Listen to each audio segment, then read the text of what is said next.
El Comentario Podcast presenta un espacio realizado y dirigido por Agustín Sancho Cubero.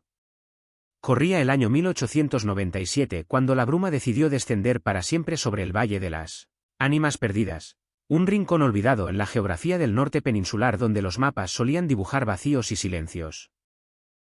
La historia que nos ocupa ha sido transmitida en susurros por generaciones de lugareños que temen que al alzarla voz la oscuridad que habita en los bosques circundantes pueda sentirse invitada a entrar de nuevo en sus hogares.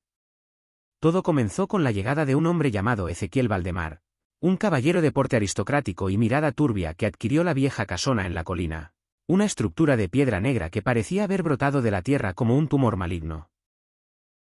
Ezequiel no llegó solo, trajo consigo baúles pesados que olían a especias antiguas y a formol, y una joven esposa llamada Leonor cuya piel era tan pálida que bajo la luz de la luna parecía traslúcida. Los aldeanos observaban con recelo cómo las luces de la casona permanecían encendidas durante toda la noche, proyectando sombras largas y deformes que danzaban contra los árboles retorcidos del jardín. Se decía que Ezequiel era un estudioso de las artes prohibidas, un hombre que había viajado a tierras lejanas donde la vida y la muerte no eran fronteras absolutas sino meros estados de la materia que podían ser alterados con el conocimiento adecuado.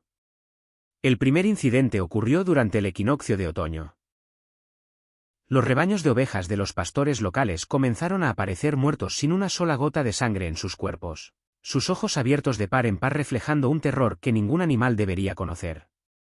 El alcalde del pueblo, un hombre sensato llamado don Anselmo, decidió subir a la casona para pedir explicaciones o al menos para advertir al forastero sobre los lobos, pero regresó pálido y temblando, incapaz de articular palabra alguna sobre lo que había visto tras los muros de piedra.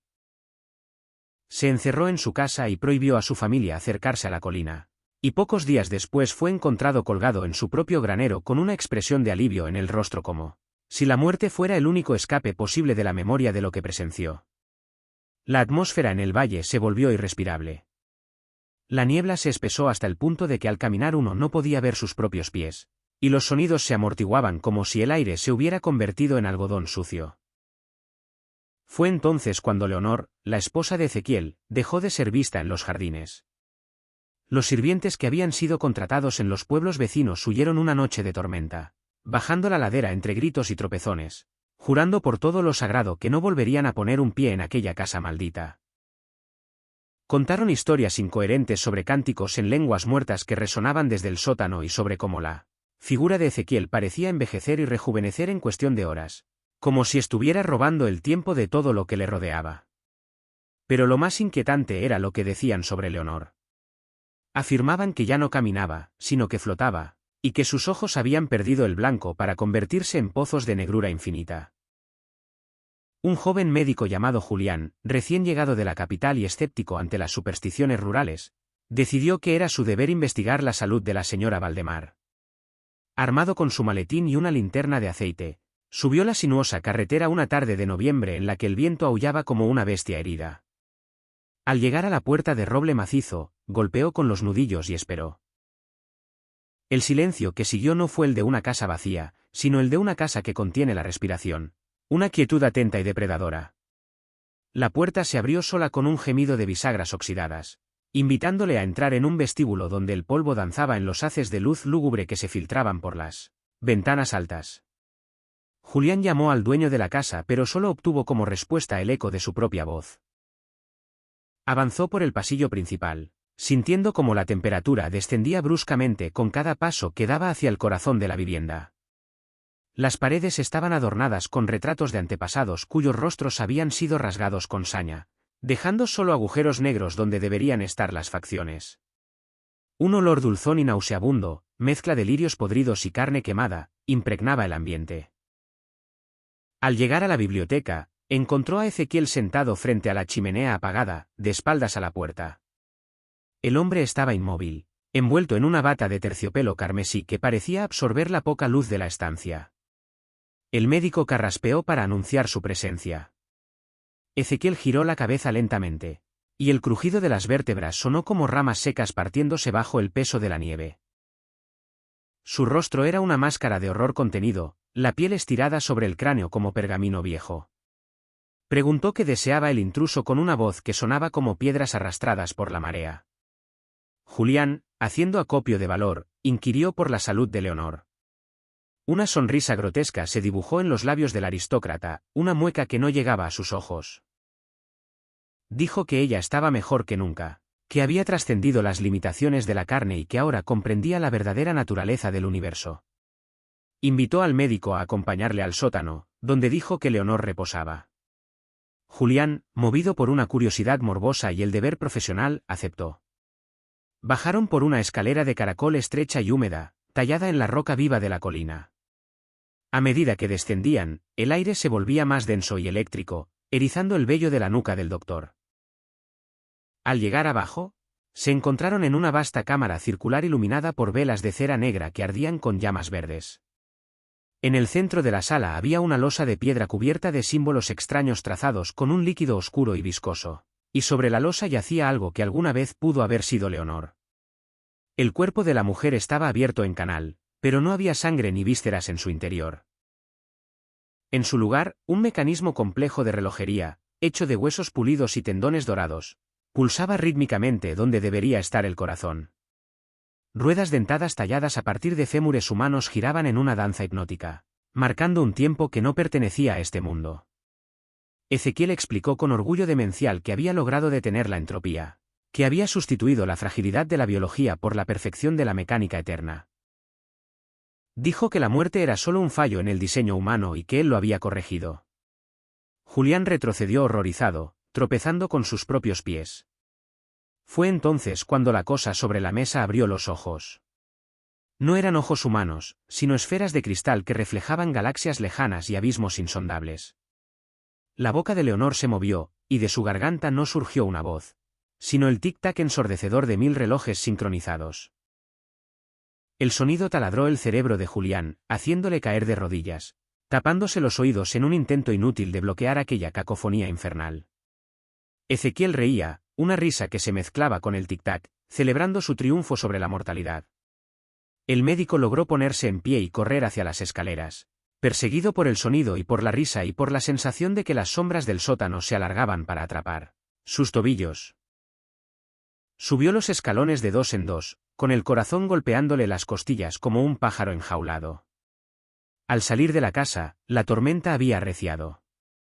La lluvia caía en cortinas pesadas que dificultaban la visión, pero Julián no se detuvo hasta llegar al pueblo, donde se desplomó en la plaza mayor, empapado y delirando. Nadie creyó su historia al principio. Lo tacharon de loco, de haber perdido la razón por el aislamiento y la bebida. Pero esa misma noche, un resplandor verde iluminó la cima de la colina, y un estruendo como el de la tierra desgarrándose sacudió los cimientos de todas las casas del valle. Cuando amaneció, la casona de los Valdemar había desaparecido. No quedaban ruinas, ni escombros, ni rastro alguno de que allí hubiera existido una construcción humana. Solo había un cráter de tierra quemada, perfectamente circular, del que emanaba un leve humo con olor a ozono y a tiempo rancio. Julián abandonó el pueblo a los pocos días, incapaz de soportar las miradas de los vecinos y el silencio acusador del valle. Se mudó a una ciudad costera donde intentó rehacer su vida, pero se dice que nunca volvió a ser el mismo. Desarrolló una fobia irracional a los relojes, destruyendo cualquiera que cayera en sus manos, gritando que el tiempo era una trampa, una máquina de huesos que nos devora a todos. Murió años después en un sanatorio mental, jurando en su lecho de muerte que todavía podía escuchar el tic-tac bajo su propia piel, que Ezequiel lo había encontrado y que pronto él también sería parte del mecanismo. La leyenda de la casona desaparecida perdura en el valle.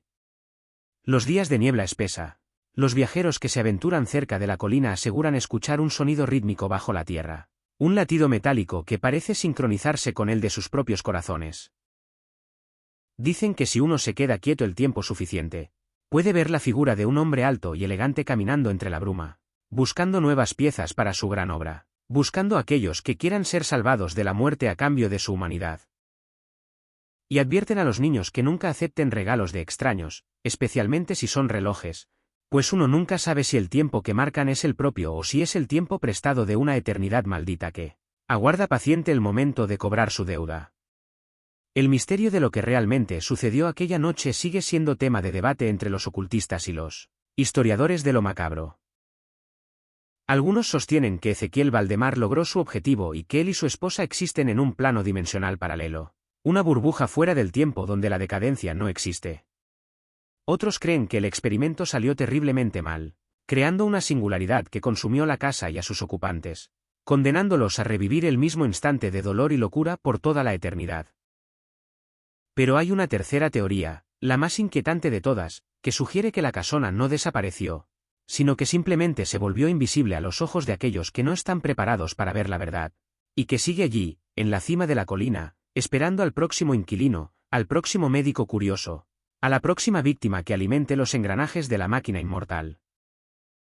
Cuentan que hace apenas unos años, un grupo de excursionistas encontró un extraño objeto semienterrado en la ladera de la colina maldita. Era un reloj de bolsillo de oro macizo, pero al abrirlo no encontraron maquinaria de metal, sino un pequeño hueso tallado que giraba sobre un eje de marfil. El excursionista que lo encontró desapareció días después sin dejar rastro, y el reloj fue a parar a una casa de empeños en la ciudad, donde espera pacientemente en una vitrina polvorienta. El dueño de la tienda dice que a veces, cuando la tienda está vacía y en silencio, el reloj empieza a sonar, pero no hace tic-tac. Dice que el sonido se asemeja más a un latido, lento y profundo, y que quien lo compra siempre lo devuelve al día siguiente, pálido y aterrorizado, dispuesto a perder su dinero con tal de librarse de la maldición que encierra. La historia de Ezequiel y Leonor nos recuerda que hay puertas que no deben abrirse y límites que el ser humano no debe cruzar. La búsqueda de la inmortalidad es un deseo tan antiguo como nuestra especie, pero el precio a pagar suele ser mucho más alto de lo que estamos dispuestos a imaginar. El tiempo es un río que debe fluir hacia el mar de la muerte, y tratar de represarlo solo provoca inundaciones de horror y locura. Así que la próxima vez que escuches el tic-tac de un reloj en el silencio de la noche, presta atención. Quizás sea solo el mecanismo marcando los segundos que te quedan de vida, o quizás, solo quizás, sea el eco de los engranajes de hueso de la casona Valdemar, recordándote que el tiempo no es tuyo, sino de aquellos que aprendieron a dominarlo en la oscuridad. Espacio realizado y dirigido por Agustín Sancho Cubero. Gracias por su atención. Hasta la próxima edición del programa.